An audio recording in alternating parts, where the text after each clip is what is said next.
बिस्मिल्लाहिर्रहमानिर्रहीम। जी हाँ जी तव्हांखे ख़बर है डिस्ट्रिक्ट काउंसिल में मूं अॻे भी काफ़ी दफ़ा जो असो इजलास थो तॾहिं मीडिया के ॿुधायो त बजट काफ़ी हींअर पई है ऐं तरक़ियाती कमनि लाइ ज़ोरनि शोरनि सां असां तयारियूं करे रहिया आहियूं। अल्लाह साईं ख़ैर कंदो, जल्दो जल्द कुछ इशूज़ आहिनि, कुछ मामलातनि से जीअं हल थींदा त पोइ बाक़ाइदगीअ सां तरक़ियाती कम शुरू कराईंदासीं पंहिंजी डिस्ट्रिक्ट काउंसिल में। हींअर कुछ 4 करोड़ 18 लख जे लॻभॻि जी NIT हिकिड़ी थियल आहे जंहिंजा तक़रीबन कम सभु कंप्लीट थी चुका आहिनि। उन्हनि जा इफ़्तिताह बि पिणु हींअर पाण जल्दी रखंदासीं ऐं सॼे ज़िले में तक़रीबन 34 खां 35 जेके पहिरीं NIT जा कम आहिनि से मुकमल थी चुका आहिनि ऐं उन में इनशाअल्लाह मां सभिनी दोस्तनि खे मीडिया वारे दोस्तनि खे दावत ॾींदासीं त गॾिजी अची कम बि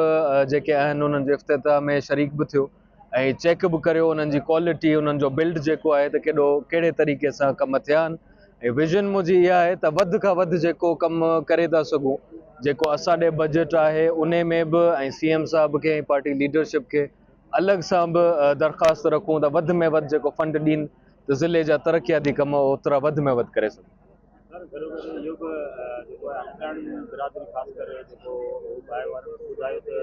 अनोला ज़िले में, पर ख़ासि करे जे ॾिसो वञे असां साथी जे हिसाब सां हिकिड़ो कवरेज कंदा आहियूं त अकलाणी जेका बिरादरी आहे डंडो लायर में काफ़ी हद ताईं ॿियनि ॻोठनि जी भेट में मुकमल तौर ते हिकिड़ो जहिड़ो नज़र अंदाज़ आहे, जंहिंमें पीअण जो साफ़ पाणी, सिहत, तइलीम, ताज़ो हिते भाउ मौजूदु आहिनि। उते असांजे ज़िले जो स्कूल आहे उनखे बि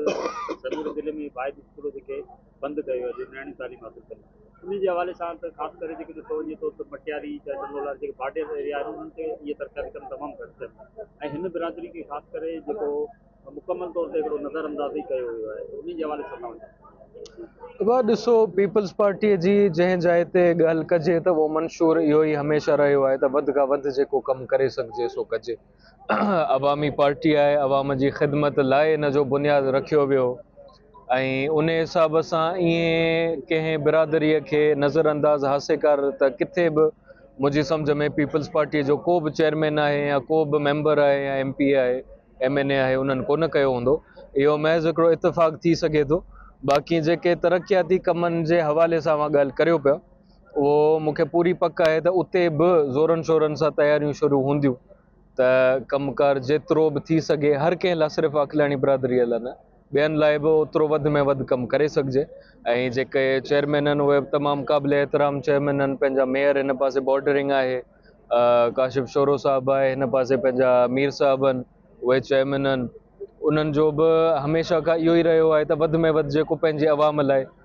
कमु करे सघिजे सो कजे। रही ॻाल्हि ज़िले मटियारीअ जी, त हिते हिन इलाइक़े जे जेके MP आहिनि मखदूम फ़ख़्र ज़मा साहब, उन्हनि तमामु घणा कम हिते कराया आहिनि। बिलख़ुसूस अवां भले अकलाणी बिरादरी खे खणो या हिन इलाइक़े खे खणो, ऐं मुंहिंजी बि वधि में वधि कोशिशि रहंदी त हिन इलाइक़े लाइ न पर सॼी डिस्ट्रिक्ट लाइ वधि में वधि जेको थी सघे सो करियो। अल्लाह ख़ैर कंदो, ज़रूरु कोशिशि कंदासीं, वधीक कमु थींदा। जी पाणीअ जो फुक़दान, पीअण जो पाणी, घर जो पाणी खारो आहे, RO प्लांट ज़रूरत आहे। ऐं ॿियो स्कूल जेके आहिनि पुराणा कुटनि जा स्कूल आहिनि उहे डैमेज आहिनि, रिपेयर लाइ उन अलावा उन लाइ मूं घणी कोशिशि कई आहे। स्कूल्स जे रिपेयर्स लाइ जेके माण्हू अचनि पिया मूं ॾे उन्हनि जूं दरख़्वास्तूं फॉर्वड करियूं पिया, जेको असांजे हथ में आहे सो बि करियूं पिए, ऐं जेका डिस्ट्रिक्ट एडमिनिस्ट्रेशन आहे सॼी उन्हनि सां बि राब्ते में आहियूं। बाक़ी रही ॻाल्हि जेका पीअण जे पाणीअ जो जेको इशू आहे, इहो तमामु वॾो इशू आहे ऐं इहो सिर्फ़ु RO प्लांट सां हल मुंहिंजी सम्झ में कोन थींदो। वधि में वधि जेके लॻाइजनि RO प्लांट उहो बहितर आहे, पर इन लाइ वाटर सप्लाई जी स्कीम सॼे डिस्ट्रिक्ट खे खपंदी ऐं उन लाइ मूं कोशिशि बि कई आहे। असां लेटर बि लिखिया आहिनि आला इदारनि खे बि ऐं पंहिंजो जेके आहिनि जेके चीफ मिनिस्टर साहब खे, पार्टी लीडरशिप खे, वेंदे प्राइम मिनिस्टर साहब ताईं बि असां लेटरबाज़ी कई आहे ऐं उन्हनि खे लेटर लिखिया अथऊं त ज़िले मटियारीअ खे वाटर सप्लाई स्कीम हिकिड़ी अलॻि सां मिलणु खपे ऐं उहा तमामु घणी वॾी अर्बन खरबन में स्कीम थींदी, पर उहो वाहिद मुंहिंजी सम्झ में हिकिड़ो आहे तरीक़ो जंहिंसां पाणीअ जी जेका किल्लत आहे या तकलीफ़ आहे उनजो हल थी सघे।